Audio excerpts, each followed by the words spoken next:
kompetisi di Liga Eropa yang semakin sengit ya teman-teman dan sahabat Sonora. Ada beberapa liga di Eropa yang sudah memastikan klub yang menjadi juara, namun ada beberapa liga yang masih terus kita pantau karena persaingan antara peringkat pertama dan peringkat kedua juga semakin sengit. Dan tentunya malam hari ini saya tidak sendirian, saya bersama dengan Mas Dwi Widiatmiko dari bolasport.com. Mas Wid, selamat malam, salam sehat. Selamat malam, Sato. Salam sehat Mas ya. Salam sehat, sama-sama. Sebelumnya selamat juga nih, bolasport.com di grup KG menjadi salah satu portal berita yang banyak dibaca. Selamat ya. Terima kasih Mas Santo. Baik, Mas Fit mungkin di awal bisa cerita dulu nih yang menjadi berita yang tengah highlight di bolasport.com ini berita olahraga apa saja Mas? Mungkin ini bukan highlight nih, Mas Santo, ada breaking news nih. Oke. Agennya Zlatan Ibrahimovic, Paul Pogba, Gianluigi Donnarumma, Mino Raiola dikabarkan baru aja meninggal dunia nih. Mas Santo. Ini salah satu agen bola yang terkenal nih. Iya, agen super lah bisa kita bilang gitu ya.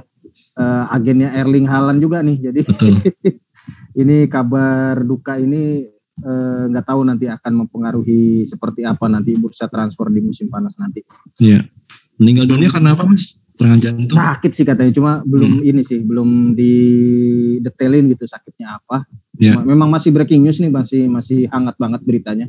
Betul. Di agen salah satunya Zlatan Ibrahimovic, Gianluigi Donnarumma, kemudian Paul Pogba, Erling Haaland, Mino Raiola meninggal dunia, berpulang hari ini. Baik, ikut berduka cita.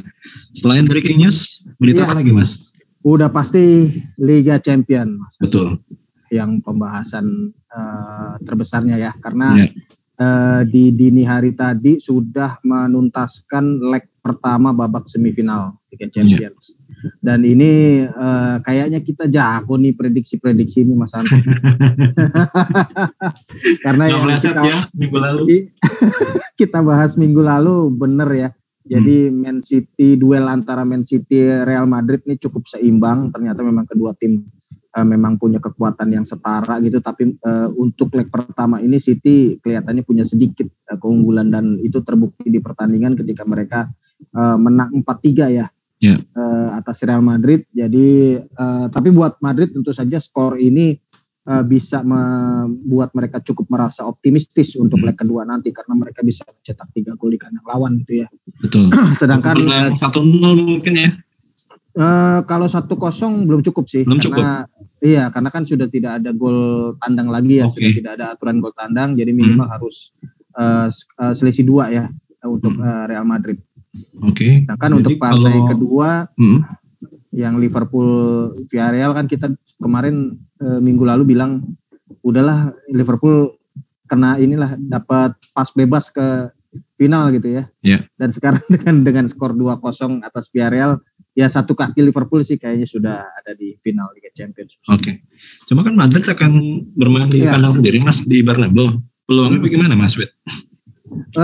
Iya, mungkin konsentrasi Madrid agak terganggu oleh jadwal mereka di La Liga ya, di Liga Spanyol, karena di akhir pekan ini, di hari Sabtu tepatnya, Real Madrid ini punya kesempatan untuk bisa mengunci gelar juara La Liga. Dan mereka akan menghadapi Espanyol. Real Madrid sebetulnya cuma butuh 1 poin nih Mas Sato dan sahabat Sonora untuk bisa memastikan diri menjadi juara. Tapi bagaimanapun juga ini sebuah partai yang krusial. Tentunya Madrid tidak mau berlama-lama, jangan sampai mereka gagal gitu ya mengunci gelar juara La Liga. Mereka ingin lebih cepat, lebih baik gitu supaya mereka bisa segera mengalihkan fokus ke Liga Champions. Jadi itu sih mungkin fokus Real Madrid juga akan terbelah nanti di akhir pekan ini karena ada La Liga, tidak seperti minggu kemarin ya, di mana mereka praktis punya waktu seminggu untuk mempersiapkan diri menghadapi City. Tapi bermain di kandang sendiri, kemudian kita tahu catatan Real Madrid nih, terutama di fase knockout Liga Champions musim ini. Ini tim kayaknya emang senang banget comeback ya, Mas Anto dan sahabat Sonora ya. Karena di waktu di 16 besar mereka udah kalah juga, kalah lebih dulu 0-1 dari PSG, kemudian ketinggalan juga 0-1 di leg kedua, tapi kemudian bisa membalikan keadaan dan bisa menang 3-1 untuk menang agregat 3-2. Kemudian di perempat final juga kan kita ingat mereka menghadapi Chelsea, ya mereka menang di kandang Chelsea 3-1, tapi kemudian mereka sempat tertinggal 3-0 ya di kandang sendiri, tapi ternyata kemudian mereka bisa mencetak 2 gol dan akhirnya bisa lolos lagi. Nah, ini kekuatan mental juara ya. Mental juara Madrid ini akan menjadi ancaman juga buat City, karena ya sudah terbukti sih melawan 2 tim kuat PSG lawan Chelsea, mereka bisa gitu mengembalikan dari posisi tertinggal untuk lolos ke babak berikutnya. Ini City harus benar-benar waspada sih, karena skor 4-3 ini masih berbahaya sih buat mereka. Dan City juga harus siap-siap menghadapi teror dari fans Madrid nih, Mas Wid. Iya. Kalau dari catatan, bagaimana Mas Wid City ketika bermain di Santiago? Tidak begitu baik ya, tapi memang kedua tim ini tidak terlalu banyak bertemu, jarang bertemu. Tapi memang kalau melihat catatan lawatan City di Spanyol terutama ya, ini memang tidak terlalu baik. Tapi bagaimanapun juga City punya Pep Guardiola, pelatih yang sudah sangat akrab ya dengan sepak bola Spanyol. Dia juga mantan pemain Barcelona. City pasti juga sudah memikirkan resep-resep yang perlu mereka lakukan nanti di leg kedua nanti. Jadi ini kalau saya bilang ini partai ini yang memang masih terbuka sih, 50-50 antara Madrid dengan City nanti, siapa yang nanti akan lolos. Kemungkinan besar akan bertemu Liverpool ya di partai final. Kita sedikit mengulas partai Liverpool melawan Villarreal, Mas. Ternyata di luar dugaan ya. Saya pikir akan membuat kejutan, ternyata tidak. Sampai babak pertama sih kayaknya lumayan ya. Lumayan. Bisa menahan 0-0, tapi begitu Villarreal kebobolan lewat gol bunuh diri pemainnya sendiri, langsung ambruk ya. Langsung nggak lama setelah itu Sadio Mane bisa mencetak gol. Bahkan Liverpool juga kalau saya bilang punya banyak peluang sebetulnya untuk bisa mencetak lebih banyak lagi ya. Ini situasinya nanti akan sulit buat Villarreal, karena skor 0-2 ini kan membuat mereka nanti di leg kedua harus bermain lebih menyerang ya. Betul. Nah, Liverpool pasti senang banget menghadapi lawan yang main menyerang, karena banyak ruang yang bisa dimanfaatkan oleh pemain-pemain sayap Liverpool ya. Bukan cuma ada Sadio Mane dan Salah, tapi juga back sayap mereka ini siap gitu untuk akan sangat senang gitu kalau menghadapi lawan yang bermain terbuka. Padahal kan kekuatan Villarreal kita tahu ya bertahan gitu, lebih konsentrasi ke defensif gitu ya, terutama waktu di babak perempat final ketika menghadapi Bayern Munchen. Kita bisa melihat bagaimana kuatnya Villarreal kalau mereka sudah memutuskan main bertahan gitu, main defensif. Tapi sekarang di leg kedua kalau main defensif kan nggak bisa nyetak gol. Mereka kalau mau lolos harus cetak 3 gol gitu ke gawang Liverpool. Artinya mereka harus menyerang, dan ini kondisi yang saya pikir akan sangat disukai oleh Liverpool nanti. Kita masih bicara mengenai persaingan di Liga Eropa yang semakin sengit. Yang semakin sengit pastinya Liga Inggris nih, Mas Wid. Selalu kejar-kejaran Mas Wid ya. Kejar-kejaran dan ketat banget ya. Betul.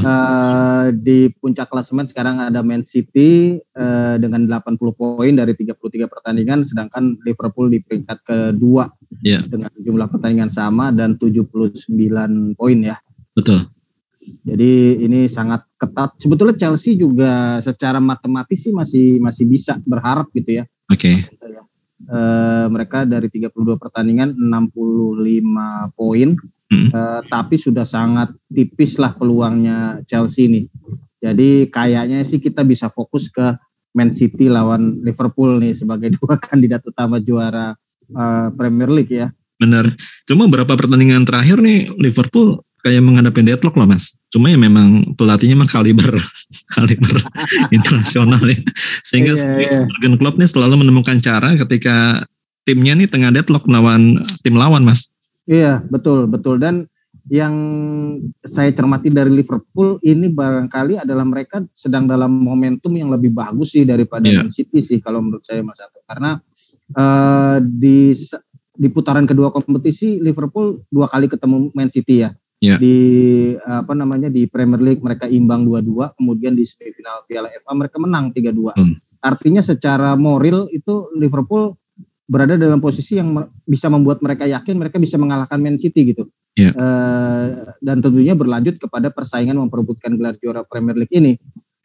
Jadi dari 5 pertandingan sisa nanti Liverpool kelihatannya sih cukup optimistis gitu. Mereka tinggal menunggu City sekali aja kesandung dan mereka bisa mengambil alih puncak klasemen gitu. Betul. Dan sejak Januari ini rekornya Liverpool ini di Premier League ini nggak pernah kalah loh Mas. 12 kali menang, 2 kali imbang.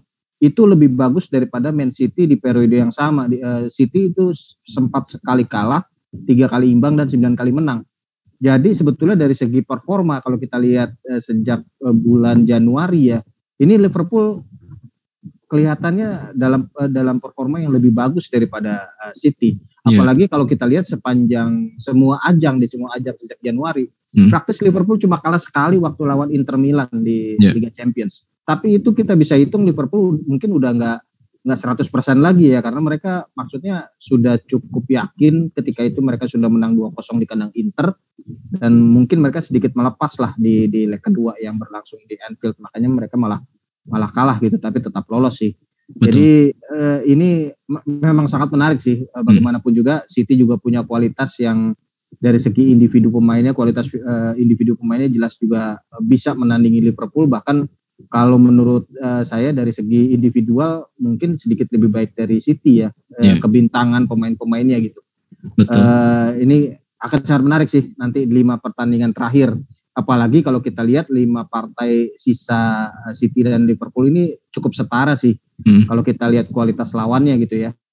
Mereka masih sama-sama akan ketemu Newcastle yang sekarang sedang lagi on fire gitu ya. Menang 4 kali beruntun. Liverpool mungkin secara di atas kertas tuh ada lawan berat mereka, ada Tottenham gitu. Sedangkan City di pertandingan terakhir ketemu Aston Villa. Ini manajernya kan Steven Gerrard. Pasti Gerrard udah mati-matian deh, nggak akan biarkan City bisa menang nanti di pertandingan terakhir. Jadi ini buat bantu mantan timnya ya. Iya betul. Cuman ini kedatangan Luis Diaz ke Liverpool musim ini memang sangat membantu Jurgen Klopp ya untuk melakukan rotasi. Terakhir ketika lawan Everton ketika deadlock, Mane ditarik, Diaz masuk, akhirnya buka peluang Mas ya. Iya betul, ini sudah beberapa kali memang kita bahas ya, Luis Diaz ini sebuah penambahan kekuatan yang sangat pas gitu untuk Liverpool, untuk datang ke Liverpool untuk menjaga momentum mereka yang sebetulnya sudah terbangun bagus sejak awal musim gitu ya. Tapi di kedatangan Diaz ini membuat Liverpool makin mantap sih. Mereka nyaris tidak merasakan absennya Salah dan Mane waktu di Piala Afrika kemarin. Kemudian kan Salah nih sempat menurun ya sehabis dia gagal membawa Mesir menjuarai Piala Afrika dan juga lolos ke Piala Dunia, sempat turun gitu ya. Tapi itu juga bisa diatasi dan sekarang malah sedang naik lagi nih performanya Salah nih. Dan sekarang Luis Diaz malah membuat pilihan di lini depan Liverpool kalau menurut saya surplus gitu, kebanyakan gitu malah. Karena Mane on fire, Salah on fire, Diogo Jota juga masih ada. Sekarang juga Luis Diaz, bahkan yang Mas Santo bilang tadi ya kadang-kadang terpaksa harus dirotasi gitu pemain-pemain ini untuk memberikan kesempatan mereka secara setara ya. Cuma kalau bicara mengenai persaingan secara umum Mas, keseluruhan di IPL musim ini sengit sekali ya. Iya, bukan cuma di kelompok di teratas antara City dengan Liverpool ya. Tapi kita lihat juga di perebutan tempat keempat kan juga masih rame tuh. Betul. Masih ada Chelsea, Arsenal, kemudian Tottenham, bahkan Manchester United juga jangan kita kesampingkan dulu deh, walaupun kemarin dia kalah dari Arsenal gitu ya. Tapi secara matematis sih Manchester United, kemudian bahkan mungkin West Ham di peringkat 7 sekarang juga masih berpeluang untuk bisa lolos ke 4 besar. Kemudian di zona di bawah di degradasi juga sengit juga ya, karena sekarang Everton ada di sana. Bayangkan kalau misalnya Everton sampai degradasi gitu. Ini tim yang punya tradisi kuat. Ini legend loh nih. Legend, iya betul. Ya walaupun memang jarang jadi juara gitu, tapi ini adalah tim tradisional di Liga Inggris lah. Sekarang Everton ada di peringkat 18, minus 2 poin dari zona aman terakhir yang ditempati oleh Burnley. Dan kalau kita lihat juga cukup sengit juga karena tim seperti Crystal Palace, Aston Villa yang sebetulnya kayaknya sudah aman di posisi ke-14-15 itu masih bisa tersedot ya ke zona degradasi kalau misalnya mereka tampil jelek di 5 atau 4 pertandingan terakhir. Ini klub baru kaya gimana Mas? Newcastle United Mas. beberapa pertandingan terakhir juga agak lumayan ya. Lumayan, bukan lumayan lagi, empat pertandingan terakhir selalu menang gitu ya. Betul. Ini tentu sebuah tanda-tanda bagus gitu ya. Artinya ya kedatangan investor baru terbukti bisa mengangkat moral dari Newcastle gitu. Dan dengan pelatih barunya sekarang kita lihat ya ini sebuah tanda-tanda baik sih. Kalau mereka bisa mengakhiri musim ini dengan bagus gitu ya.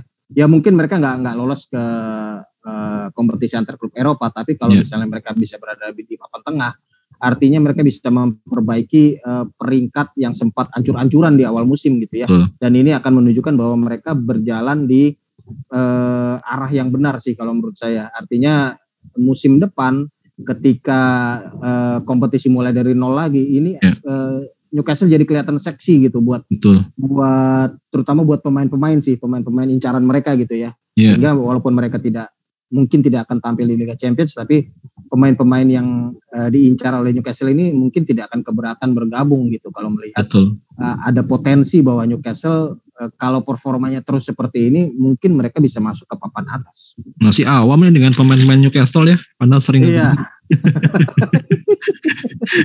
kayak pemain belakangnya si siapa? Sar kalau nggak salah. Iya, kemudian gelandangnya Bruno juga kan rutin cetak gol Mas ya. Mahrez, Joselvi, Joelinton ya. Yang mungkin paling familiar ya Saint Maximin ya. Penyerang mereka. Betul. Ya makanya ini nanti di bursa transfer musim panas pastinya Newcastle akan mencoba mendatangkan pemain-pemain yang lebih berprofil tinggi gitu ya, yang lebih terkenal, lebih kebintangannya lebih bagus gitu ya, dan tentunya dengan harapan bisa makin naik lagi nih nanti. Yang miris tuh Watford ya, agak mending di tengah, sekarang malah masuk zona degradasi mungkin Mas ya? Iya, peringkat 19 ya Watford ya. Mungkin cerita-cerita klasik dari tim-tim kejutan sih ya. Biasanya memang mereka bagus di awal, tapi kemudian kehabisan bensin karena ya ini Liga Inggris 38 pertandingan, ini kan maraton gitu ya. Mungkin tidak mudah buat semua tim untuk bisa tampil konsisten sepanjang waktu. Bahkan tim-tim unggulan seperti Man City, Liverpool, Chelsea itu pasti ada momennya ketika mereka agak turun gitu ya. Dan kalau ketika dalam kondisi turun ini tentunya ya tim-tim harus diuji kemampuannya apakah bisa naik lagi apa enggak. Kalau tim-tim dengan kualitas tim pasukan yang bagus seperti City, Liverpool ya mungkin lebih mudah gitu. Tapi kalau tim seperti Watford ya agak berat gitu ya ketika mereka kehilangan pemain karena cedera, kemudian tidak punya, ada jurang yang terlalu lebar antara pemain inti dan pemain cadangan, itu akan langsung kelihatan sih biasa. Yang juga belum menentukan gelar juara adalah Liga Spanyol alias La Liga. Mas Wid melihatnya seperti apa nih persaingan antara, sebenarnya cukup jauh sih ya.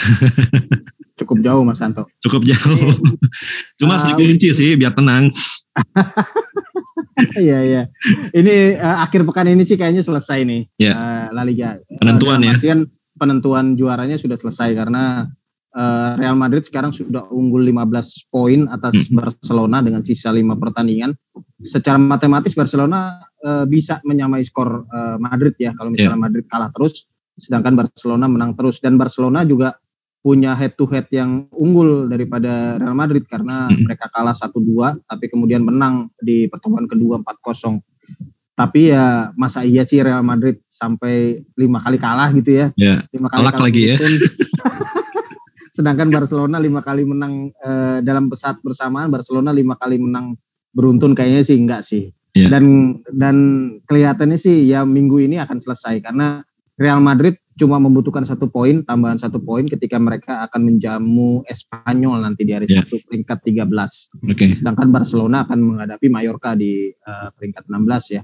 Ini kalau kita lihat perbedaan kualitas antara Real Madrid dan Espanyol, kelihatannya sih ya bukan cuma 1 poin sih, Real Madrid mungkin bisa mengamankan kemenangan sih nanti di weekend ini ya. Cuma poin dari peringkat 2 dan 4 ini juga nggak terlalu jauh ya Mas Wid ya? Betul. Mungkin kira-kira sama seperti di Inggris karena perebutan tempat keempatnya ini, 4 besarnya ini masih rame ya.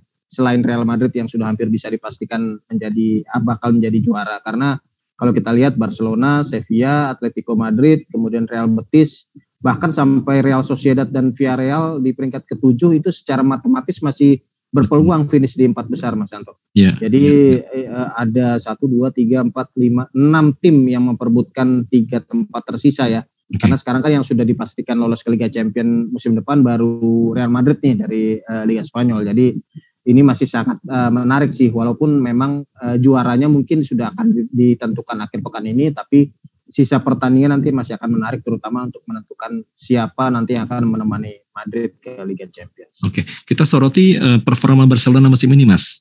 Iya. Tempat terseok-seokan di awal musim, kemudian mendatangkan Xavi Hernandez yang punya karakter disiplin, Mas ya, dan ternyata membuahkan hasil ya.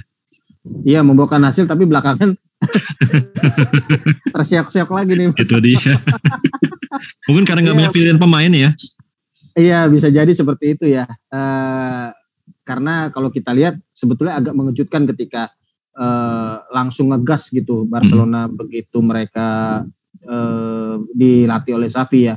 Apalagi kan memang ada perubahan besar di skuadnya Barcelona karena mereka mendatangkan beberapa pemain bagus gitu ya di apa namanya bursa transfer Januari, dan mereka sempat nggak pernah kalah tuh dari akhir Januari sampai awal April ya kalau nggak salah.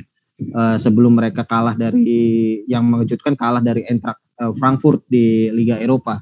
Betul. Yang membuat mereka tersingkir waktu itu, dan setelah itu kan Barcelona agak ngerem lagi nih karena mereka kalah dari Kadet di La Liga di kandang sendiri, kemudian terakhir juga kan kalah juga dari Vallecano ya di kandang sendiri, jadi agak menurun lagi nih Barcelona. Makanya sebetulnya sih waktu mereka sedang on fire gitu ya, Barcelona itu masih punya kesempatan untuk bisa menyalip Madrid gitu. Betul. Secara matematis. Tapi sekarang dengan 2 kekalahan di kandang sendiri dari Kadet dan Vallecano ini ya peluang Barcelona akhirnya ya akhir pekan ini sih akan tamat gitu. Mereka tidak akan bisa menjadi juara lagi. Tapi tentu saja ini yang Mas Santo bilang, penunjukan Xavi jelas ada hasil positifnya sih, karena waktu belum ada Xavi, waktu Barcelona masih ada belum ditangani oleh Xavi itu Barcelona sempat berada di peringkat ke-7 loh, bahkan terpuruk sampai peringkat 9. Tapi sekarang di tangan Xavi mereka bisa naik ke peringkat 2 gitu. Jadi ini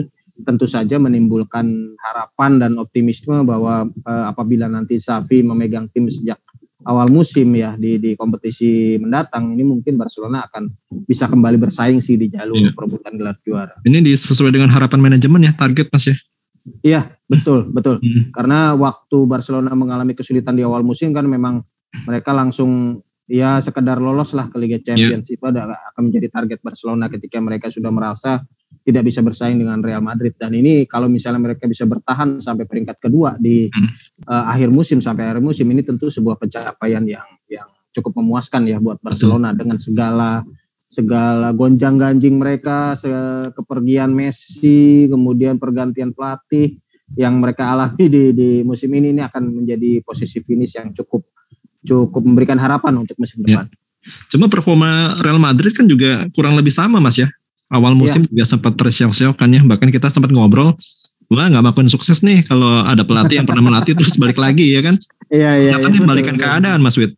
Iya, pelan-pelan ya kita lihat Madrid. Ya memang startnya tidak begitu bagus ya. Mereka sempat beberapa kali kalah dari lawan yang tidak sebetulnya, dari lawan yang seharusnya di atas kertas bisa mereka kalahkan gitu. Tapi ya ini sih mungkin kalau saya bilang Madrid nih kondisinya lebih bagus daripada Barcelona dan Atletico ya. Barcelona kita tahu lah udah ya selain kepergian Messi, gonjang-ganjing di dalam tim ini terlalu berat gitu. Sedangkan kalau Madrid ini dengan skuad yang relatif sama dari musim lalu, dengan tim yang sudah cukup solid gitu ya, kemudian ditambah dengan Carlo Ancelotti sebagai pelatih yang pengalamannya udah banyak banget lah untuk menangani kondisi seperti ini. Dia juga udah berkali-kali ya menjadi juara di liga-liga Eropa, bahkan sudah juara semua gitu di Italia, di Inggris, di Jerman, di Prancis, di Spanyol juga sudah pernah juara gitu ya. Artinya ini pelatih yang memang bayangannya Pep Guardiola sama Jose Mourinho mungkin ya. Betul, memang dilahirkan untuk menjadi juara liga sih kayaknya. Termasuk ini Mas, sosok Vinicius yang makin matang Mas ya. Iya.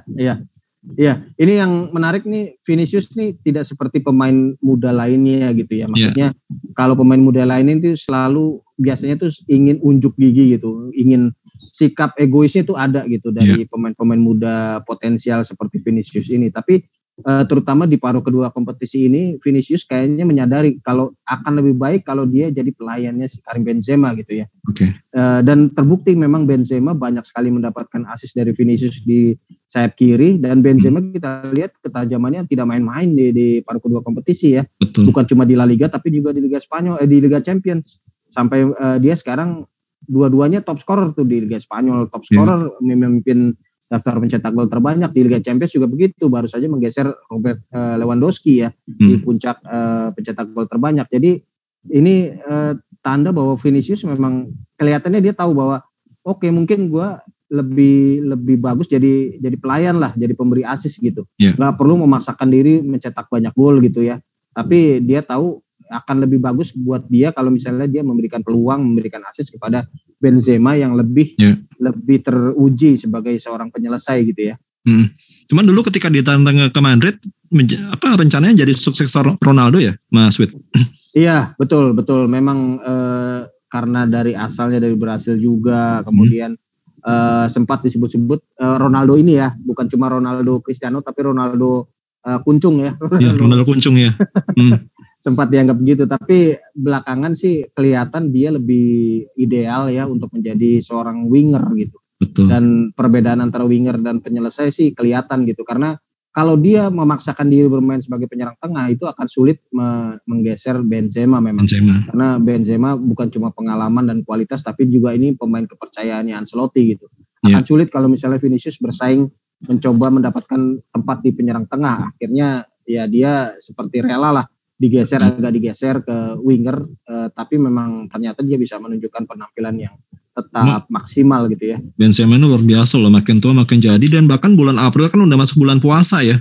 Iya, wah haji katanya. Nyetak gol terus loh Mas Wid. Iya kan? Banyak berkah di bulan Ramadan kayak. Betul, baru buka puasa langsung nyetak gol, nyetak gol, luar biasa nih. Bulan April luar biasa, terutama di Liga Champions ya, bisa hat-trick ke gawang Chelsea. Ini mungkin yang kita bahas minggu lalu sih. Ini Madrid mendapatkan ketajaman Benzema di saat-saat yang tepat ya. Sekarang masa-masa krusial, terutama di Liga Champions, di mana sudah di semifinal. Ini pemain yang tajam seperti ini, tajam konsisten seperti Benzema ini akan sangat berguna buat sebuah tim. Kita beralih ke Bundesliga yang juaranya sudah dipastikan Bayern Munchen 10 kali berturut-turut, Mas. Udah gak lucu lagi sih itu. Iya, gak seru. Iya kan? Terus kita mau bahas apa nih Mas? 10 kali Mas. Ya memang terlalu dominan sih ya. Bayern Munchen ini memang terlalu dominan di liga domestik gitu ya. Karena ya kita tahu lah Bayern Munchen setiap kali ada pemain bagus di klub lain langsung beberapa musim kemudian dibeli sama mereka. Jadi nggak ada kesempatan gitu buat tim lain untuk bisa bisa sejajar dengan Bayern Munchen, karena setiap bintang baru yang muncul langsung direkrut sama Munchen. Bahkan Borussia Dortmund pun sebagai kandidat terkuat di Jerman juga kepayahan gitu menghadapi Bayern Munchen. Makanya sih kalau saya bilang Bayern Munchen ini justru udah nggak bisa lagi kalau cuma juara liga domestik sih. Betul. Kalau mereka cuma juara Bundesliga itu udah pasti gagal lah ukurannya gitu ya buat Bayern Munchen. Ukurannya gagal ya. Mereka ya paling nggak di domestik harus treble lah. Mereka harus juara DFB Pokal juga, juara DFL Super Cup juga, bahkan juga harus melangkah jauh di Liga Champions. Nah sekarang kalau kita lihat di musim ini, Bayern Munchen juara di Bundesliga, tapi di DFB Pokal mereka sudah kalah di babak kedua. Betul. Mereka juara di Super Cup, tapi di perempat final di Liga Champions juga cuma terhenti di perempat final. Jadi ini kalau saya bilang sih bukan musim yang terlalu sukses gitu ya buat Bayern Munchen ya. Kita bahas ini deh, rumorsnya nih Mas. Lewandowski. Gimana nih musim ini? Ada rencana pindah Mas? Katanya sih begitu ya. Barcelona katanya disebut-sebut sebagai klub yang menargetkan Lewandowski. Ya kita berkaca aja deh dengan apa yang tadi kita bahas gitu. Mungkin Lewandowski juga sudah nggak merasakan tantangan gitu di Bayern Munchen gitu ya. Terutama kalau kita bicara liga domestik di Bundesliga. Dia udah terlalu gampang mencetak gol gitu ya, udah berkali-kali menjadi top scorer. Dia sangat-sangat ingin mungkin menjajal pengalaman baru sih, pengalaman baru yang mungkin juga mendukung tekad dia untuk mungkin menjadi juara Liga Champions lagi gitu. Dan pastinya Lewandowski juga melihat peluang itu ya, apalagi usianya kan juga sudah tidak muda lagi, artinya waktu edarnya juga tidak terlalu lama, sehingga ya sangat terbuka gitu apabila nanti Lewandowski bisa meninggalkan Bayern Munchen gitu ya. Apalagi kalau kita ingat Munchen juga punya kebiasaan ya itu tadi, yang selalu merekrut bintang-bintang terbaik yang baru dari Bundesliga, dan dengan Lewandowski yang semakin menua gitu ya, mereka pasti akan sudah memikirkan siapa nih calon pengganti striker yang lebih muda lagi, yang bisa menjamin bahwa Bayern Munchen bisa memiliki seorang top scorer di Bundesliga lagi dalam beberapa tahun ke depan. Oke, kita beralih ke Borussia Dortmund, Mas. Kalau nggak salah kan sempat juga menjadi juara Bundesliga ya, Mas Wit ya? Iya, betul. Sempat mengusik lah dominasi dari Bayern Munchen. Ini Dortmund apakah memang bertahun-tahun cuma cukup puas dengan juara 2, cukup puas dengan menghasilkan bintang-bintang muda yang kemudian akan jual, atau gimana, Mas Wit? Iya, sebetulnya gimana ya kalau ngomongin Dortmund tuh ya, kasihan juga sih. Karena mereka sebetulnya adalah pesaing terkuat sih kalau kita bilang ya, dari Bayern Munchen. Satu-satunya tim yang mungkin bisa menandingi Bayern ya kalau menurut saya ya Dortmund gitu. Tapi yang betul yang Mas Anto bilang, sekarang ya Dortmund seperti terjebak ke model sebuah klub yang menemukan bintang kemudian dijual lagi dengan harga mahal gitu. Jadi kayak seperti itu modelnya. Dan yang terbaru pasti nih di musim panas nanti ya Haaland ya. Erling Haaland, semua orang udah tahu lah, Dortmund udah ambil ancang-ancang nih buat jual mahal gitu ya di bursa transfer musim depan. Dan ini tentu akan semakin memperburuk ini sih, eksistensi Dortmund di Bundesliga, karena sebetulnya kalau mereka punya Haaland, mereka bisa bersaing, karena Haaland ini juga salah satu pencetak gol yang sudah sangat terbukti gitu ya, main dimanapun selama ini dia selalu mencetak banyak gol gitu. Kalau misalnya tanpa Haaland ya udah, Dortmund kayaknya ya nggak bakalan bisa bersaing lagi dengan Bayern Munchen. Gosipnya gimana nih Mas Haaland nih? Pasti nggak akan kekurangan sih dia, klub-klub yang peminat gitu ya, dan semuanya klub-klub top sih. Manchester United, Manchester City, kemudian Barcelona juga kabarnya juga begitu, Real Madrid juga begitu. Kalau misalnya mereka tidak bisa mendapatkan Kylian Mbappe ya, Erling Haaland juga ditargetkan. Jadi kayaknya sih peluangnya cukup besar sih buat Haaland untuk pindah ya.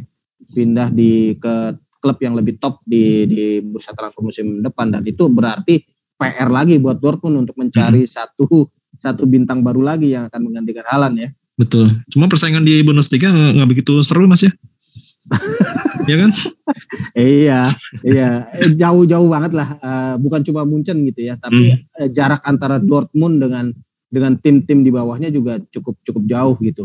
Sekarang mungkin ada Leipzig yang bisa masuk ke persaingan gitu ya. Tapi kalau kita lihat Leipzig ya sama kondisinya seperti Dortmund, seperti tim-tim lain di Bundesliga. Mereka musim ini kan mereka melepas Sabitzer sama Dayot Upamecano ke Bayern gitu ya. Ya artinya ya jadi korban dipretelin sama Munchen sih akhirnya sih. Saya dominasi klub kaya raya ya. Sekarang kita beralih ke Ligue 1 Mas, Liga Perancis Mas. Wah, akhirnya Pochettino punya gelar juga nih. Ya itu. Sama seperti di Bundesliga sih Mas Anto. Ini ya kalau kita bicara PSG di Ligue 1 ya, di Liga Prancis ya udah tutup mata autopilot juga juara gitu. Gak ada pelatih juga juara mungkin ya. Kayaknya sih begitu, karena ya perbedaan materi timnya udah terlalu jauh sih antara PSG dengan tim-tim lain gitu ya. Ya mungkin ada beberapa kali selip lah, seperti musim kemarin ketika Lille menjadi juara gitu ya. Tapi secara keseluruhan sih PSG terlalu dominan. Dan sama seperti Bayern Munchen, kalau misalnya PSG cuma juara Liga Domestik ya, itu udah dianggap nggak sukses 100% gitu. Dan itu yang terjadi di musim ini, di mana PSG kan juara Liga Prancis, tapi di Piala Prancis mereka kalah di babak 16 besar. Kemudian di Piala Supernya Prancis mereka juga kalah dari Lille. Kemudian yang paling mengecewakan tentu saja di Liga Champions, karena mereka terhenti di 16 besar loh. Padahal mereka sudah mendatangkan Sergio Ramos, sudah mendatangkan Lionel Messi gitu ya. Ini musim yang bahkan bisa dibilang gagal sih dari PSG. Makanya sih Pochettino walaupun berhasil menjadi juara, kabarnya sih akan diganti nih musim depan nih. Iya. Oke. Neymar kabarnya gimana Mas? Masih betah? Dia mau kemana lagi? Kalau Neymar itu dia udah nyaman sih di PSG. Ini juga yang kalau saya bilang membuat agak kecewa gitu ya supporter PSG, karena dia saya yakin punya klausul-klausul tersendiri gitu di kontraknya. Seperti dia bisa pulang ke Brasil untuk merayakan ulang tahun adiknya, dia bisa pulang ke Brasil sewaktu-waktu untuk merayakan karnaval di Brasil gitu ya. Ini bukan kayak pemain profesional yang benar-benar total buat tim gitu. Dan klausul kontrak ini yang membuat kalau buat Neymar ya dia nyaman bermain seperti ini gitu. Dia persaingannya nggak terlalu berat di Ligue 1, artinya Neymar selalu bisa jago gitu, kelihatan jago di Ligue 1, tapi ya itu supporternya PSG sendiri juga ada sebagian yang juga sudah tidak cukup senang gitu ya dengan Neymar seperti itu, karena dengan kualitas dia waktu dia juara Liga Champions bersama Barcelona bersama Messi itu ya Neymar ya harusnya seperti itu, yang Neymar di PSG seperti yang waktu di Barcelona, tapi ya sekarang ya kayaknya sih sudah terlalu nyaman gitu ya Neymar. Apalagi ya sekarang kalau dia mau pindah ke klub lain juga siapa yang mau menampung Neymar dengan gaji dia besar, kemudian rentan cedera juga, kemudian usianya yang juga sudah mulai hampir kepala 3 gitu. Kayaknya sih tim-tim lain akan berpikir 2 kali gitu kalau mau menarik Neymar, kecuali kalau dia keluar dengan gratis gitu ya. Betul. Dengan free agent. Kesabaran fans dari PSG akan habis ya kalau musim depan gagal lagi di Liga Champions ya. Iya kan? Iya. Baik. Ini ada update nih Mas Anto sedikit tadi yang kabar breaking news Mino Raiola. Si agennya ini sekarang nge-tweet sendiri nih. Artinya belum meninggal. Wah. Kita ini aja Mas, pamit aja Mas. Malam Jumat nih Mas. Ini malam Jumat Mas. Satu Eropa ketipu nih. Jadi ada perkembangan katanya sih memang sempat kritis ya, tapi ya kabarnya sih masih hidup gitu, belum meninggal tadi.